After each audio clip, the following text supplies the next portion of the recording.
ألف لام ميم.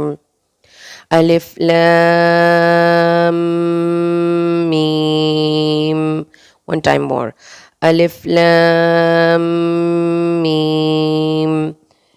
ألف لام ميم صاد.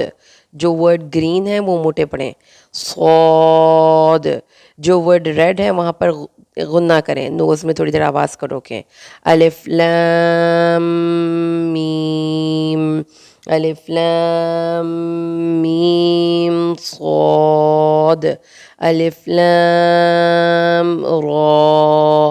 اب جو غلطی آپ نے کرنی ہے وہ اکثر اسٹوڈنٹس کیا کرتے ہیں، یہ جو میم ورڈ ہے نا اس کو سیپریٹ پڑھتے ہیں، اس کو لام کے ساتھ، لام والا جو اینڈ پہ لام ہے نا، لام کے اینڈ پہ دیکھیں میم آ رہا ہے اس کی ساؤنڈ میں اپنی، تو اس میم کو اگلے میم کے ساتھ ملا کر پڑھیں گے تو دونوں پہ، یعنی کہ پہلے لام پہ بھی آواز روکیں گے اور دوسرے میم، تو اس کو آپ الف لام میم نہیں پڑھائیں گی، اب اس کو پڑھائیں گی الف لام میم.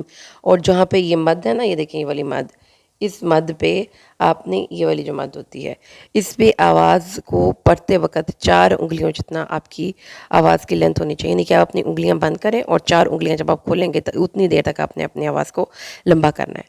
تو یہ آپ کی جو ہیں وہ مسٹیکس ہوں گی جو کہ آپ نے اپنے مائنڈ میں رکھنی ہے، ٹھیک ہے. تو یہ آپ کا سبق ہے یہاں سے لے کر یہاں تک، یہ الف لام را تک سبق آپ نے اس کو پڑھا کے تو ریکارڈ کروا دینا ہے. اس کے بعد میں کلمے کا سبق بھی آپ کو پڑھا دیتی ہوں ایک دفعہ. چہارم کلمہ توحید، لا الہ الا اللہ وحدہ. وحدہ، بہت اچھی والی ساؤنڈ نکالیں، وحدہ لا شریک لہ. لا شریک لہ جس کے بعد الف ہے یہ والا، ٹھیک ہے، اس کو آپ نے لمبا کرنا ہے، یہ والا جو الف ہے، لیکن اس کو، اس والے الف لام کو آپ نے لمبا نہیں کرنا. یہ لا شریک لہ ہے اور یہ لہ الملک ہے، یہ والا جو لا شریک لہ ہے نا، یہ والا لا، یہ اس لا کو لمبا کریں گے، اس لا کو لمبا نہیں کریں گے، ٹھیک ہے، اس لا کو لمبا نہیں کرنا.